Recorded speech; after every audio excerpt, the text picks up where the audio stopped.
নমস্কার বন্ধুরা, food lover চ্যানেলে সবাইকে স্বাগত জানাই। আজকে আপনাদের সাথে একদম ট্র্যাডিশনাল পদ্ধতিতে কচুরলতির রেসিপিটি শেয়ার করব। অনেকেই গরম ভাতের সাথে কচুরলতি খেতে খুবই পছন্দ করেন, কিন্তু রান্না করতে অনেকেই ভয় পান যদি গলা কুটকুট করে। আমার পদ্ধতিতে একবার রেসিপিটি করে দেখুন, তাতে কচুরলতির স্বাদ হবে দুর্দান্ত আর গলাও একদম ধরবে না। তাহলে চলুন রেসিপিটি ঝটপট দেখে নিই। কচুরলতি ঝাল বা চচ্চড়ি বানাবার জন্য এখানে 500 গ্রাম কচুরলতি নিয়ে নিয়েছি। লতিটাকে ছোলার আগে দেখিয়ে দিচ্ছি, ঠিক এই রকম অবস্থায় থাকে।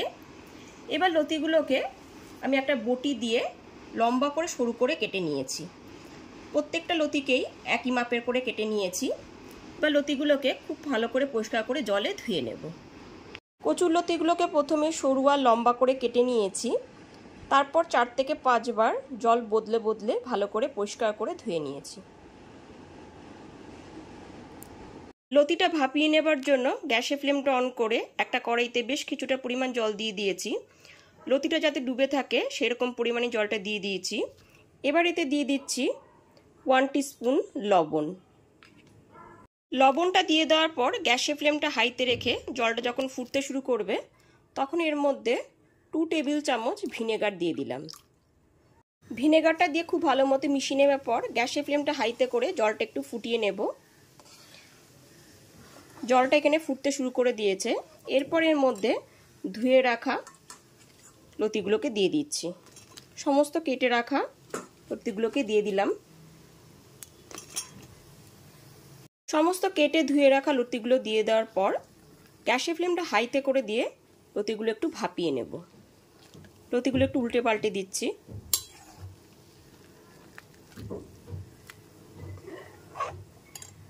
সমস্ত লতিগুলো দিয়ে দেওয়ার পর লতিগুলো কিন্তু খুব বেশি জলে ফোটাবো না, এতে লতিগুলো নরম হয়ে যেতে পারে। জাস্ট একটুখানি উল্টে পাল্টে নিয়েই গ্যাসের ফ্লেমটা অফ করে লতিগুলোকে গরম জল থেকে তুলে নেব। সমস্ত লতিটা ভাপিয়ে নেওয়ার পর এরকম একটা বাটিতে তুলে নিয়েছি। এরপর সম্পূর্ণরূপে জলটা ঝরিয়ে নেবার জন্য এরকম একটা ছিদ্রযুক্ত থালা নিয়ে নিয়েছি। এরপর লতিগুলোকে ঢেলে দিচ্ছি।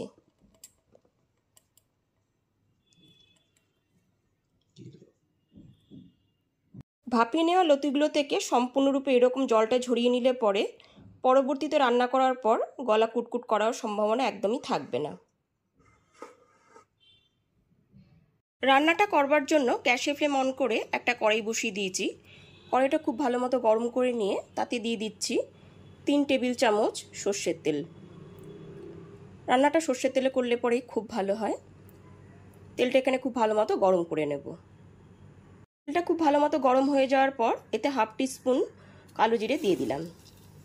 গ্যাসের ফ্লেমটা লোতে রেখে কালো জিরেটা হালকা করে ভেজে নিচ্ছি।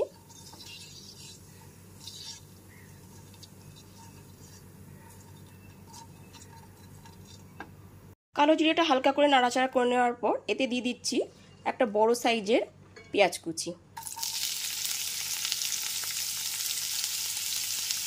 পেঁয়াজ কুচিটা দিয়ে দেওয়ার পর এতে দিয়ে দেব রসুন কুচি। 8টা রসুনের কোয়াকে মিহি করে কুচিয়ে নিয়েছি, দিয়ে দিলাম। তারপর দিয়ে দিচ্ছি 2টো চেরা কাঁচা লঙ্কা। গ্যাসের ফ্লেমটা মিডিয়ামে রেখে হালকা করে ভেজে নিতে হবে।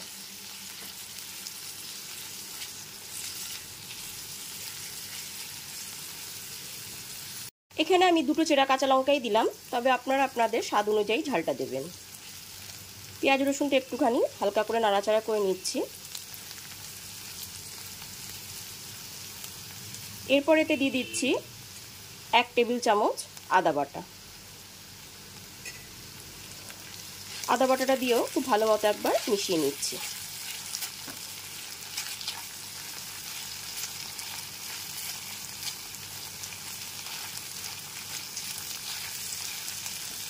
আদা বাটাটা দিয়ে দেওয়ার পর গ্যাসের ফ্লেমটা লো টু মিডিয়ামে রেখে 2 থেকে 3 মিনিট একটু ভালো করে নাড়াচাড়া করে নেব, যতক্ষণ না পর্যন্ত আদার কাঁচা গন্ধটা চলে যায়। এরপর এর মধ্যে গুঁড়ো মশলাটা অ্যাড করে দেব। দিয়ে দিচ্ছি 1 টিস্পুন হলুদ গুঁড়ো। খুব সুন্দর একটা কালার আনার জন্য দিয়ে দিচ্ছি 1 টিস্পুন কাশ্মীরি লঙ্কার গুঁড়ো। গুঁড়ো মশলাটা খুব ভালো মতো মিশিয়ে নিচ্ছি।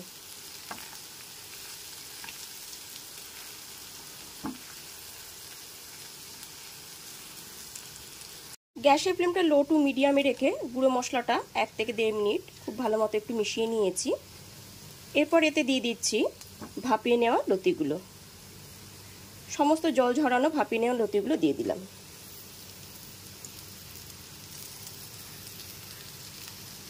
ভাপিয়ে নেওয়া লতিগুলো দিয়ে দেওয়ার পর গ্যাসের ফ্লেমটা লো টু মিডিয়ামে রেখে খুব ভালো মতো উপর থেকে নিচে একটু নাড়াচাড়া করে নিচ্ছি। এরপর এর মধ্যে দিয়ে দিচ্ছি স্বাদ মতো লবণ আর দিয়ে দিচ্ছি হাফ টিস্পুন চিনি।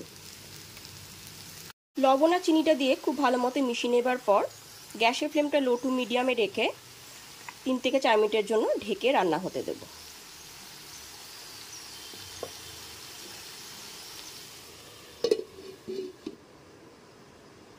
চার থেকে 5 মিনিট পরে ঢাকনাটা সরিয়ে দেখে নিচ্ছি।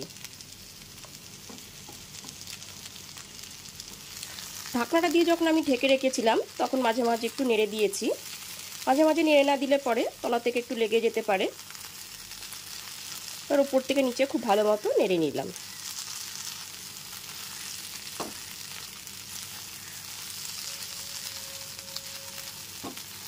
গ্যাসের ফ্লেমটা লো টু মিডিয়ামে রেখে যখন 3 থেকে 4 মিনিটের জন্য লতিটা ঢেকে রান্না হতে দিয়েছিলাম তখনই লতিটা অনেকটা নরম হয়ে গেছে। এরপর আবার 3 থেকে 4 মিনিটের জন্য একটু নাড়াচাড়া করে নিলে পরে লতিটা খুব ভালো মতো রান্না হয়ে যাবে।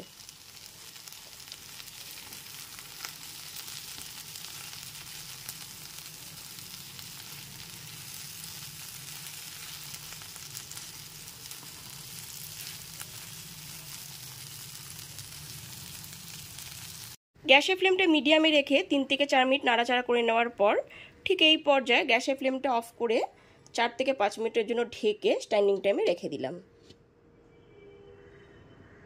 এইবার ফাইনালি কচুরলতি পরিবেশনের জন্য একদমই রেডি হয়ে গেছে। গরম গরম ভাতের সাথে এটি খেতে দুর্দান্ত লাগবে। তাহলে অবশ্যই গরম ভাতের সাথে দুপুরের মেনুতে কচুরলতির রেসিপিটি একবার হলেও ট্রাই করুন। আর রেসিপিটি ভালো লাগলে লাইক, কমেন্ট এবং অনেক বেশি বেশি করে শেয়ার করবেন। আর চ্যানেলটি অবশ্যই সাবস্ক্রাইব করে বেল বাটনটি প্রেস করে দেবেন, তাহলে সমস্ত ভিডিও নোটিফিকেশন সবার আগে আপনার কাছেই পৌঁছে যাবে। তাহলে আজ এই পর্যন্তই, আবার হাজির হয়ে যাব নতুন কোনো রেসিপি নিয়ে। সবাই খুব ভালো থাকবেন, সুস্থ থাকবেন। ধন্যবাদ।